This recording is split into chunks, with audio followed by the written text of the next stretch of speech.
50,000 or 40,000 will change your life, but it's a serious amount of cash for a young man, and he is a young man. Here we've got another young man who's 18, he's a student, comes from Holland, to walk home and go home with $140,000. In my mind, I get the fatality story, and it's the one where his father actually hated the fact that he played video games. Oh yeah. Okay, and he went home one day with a $5,000 check and said, "That's what video gaming just did for me. Are you okay with this now?"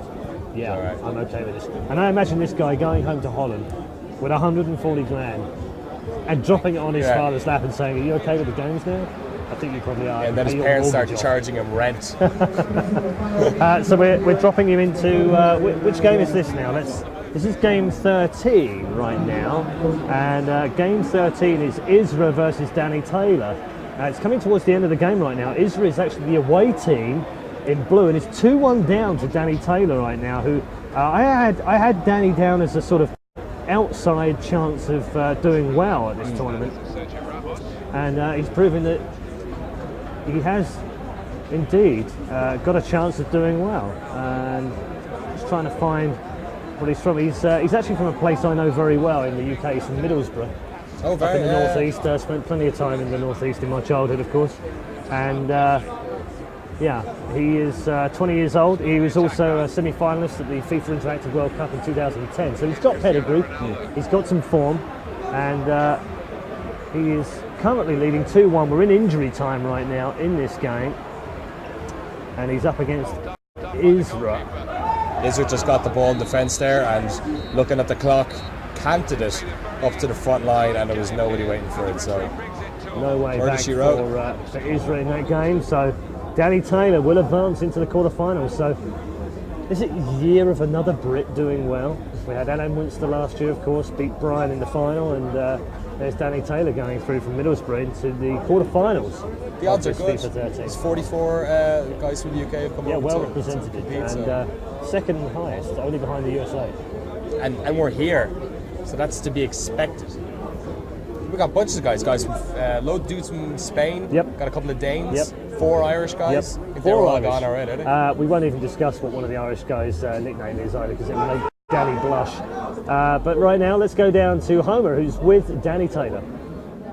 All right, guys, here I'm standing by with Danny Taylor, advancing to the quarterfinal, right? Yeah. you're sweating pretty hardcore, man. You absolutely stink, honestly. I've never sweated so much in all my life. My hands are dripping. So did you ever dream that you'd make it this far in the tournament, man? Realistically, yeah, but obviously you say no, but I did actually think if I came here I could win. I don't want to get too ahead of myself, but well, it's going well so far anyway, isn't it? So it's going pretty good. Pretty good, Joel. Yeah. All right, so for all the players that are still left, who do you think is going to be your toughest matchup? I've just came off there. I haven't had a chance to win the last games. I've only just came off. I don't even know who's in the who I'm playing next or anything. So I'm going to have a look now. But anyone who's got this far is obviously going to be, well, they'll be able to beat me, but I'll be able to beat them. So we'll have to see how it goes. So what do you think? You going to stay with Real Madrid, or are you going to switch it up? Definitely going to keep on playing Madrid, keep on playing the sweaty 5 defenders, and hopefully I'll be taking 140 grand home. All right, man. Go get toweled off, man, and get ready for your next match. Congratulations again to Danny Taylor. We're going to throw it back to Paul and Danny on the main stage to see what's going on in round 5. Yeah, thanks very much, Homer. It's a true borough man, you might say. I think that's the first time Homer's ever talked to somebody from Middlesbrough. He was just struggling just a little bit there. Needed a translator back there. 5-man defence, Real Madrid. That's the way this thing's working as far as Danny Taylor is concerned, and it's worked well for him. It's a clever tactic. Like we said before, Real Madrid pushing up, often with 5 forward men on breaks. So the more coverage you have, the better it is. The only problem is you're dropping people out of the midfield. That's where most of the battle happens. We've seen a lot of the play happen just around the centre circle in terms of possession, so it's leaving it a little bit exposed. And the 5-4-1 means that you put a lot of reliance on Ronaldo again, albeit that he is a great player to have up front as that solo player. And we've seen a lot of goals happen with Ronaldo and other players up front with large lob balls in. If you can get it into a bit of space, those players individually have the skill to be able to retain it and find space. So the problem is if you do that, it's easy to read.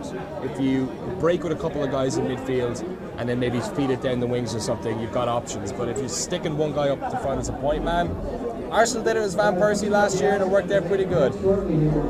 This Last guy, time we're gonna talk about it. you'd never guess that this guy is an Arsenal fan with all the bitterness in his voice whenever he mentions Samir Nasri or Robin van Persie. And that's a great time to take a break so this man can go and clear his thoughts, clear the tears out of his eyes, and when we come back, we'll be ready for the quarterfinals of the EA Sports Challenge Series.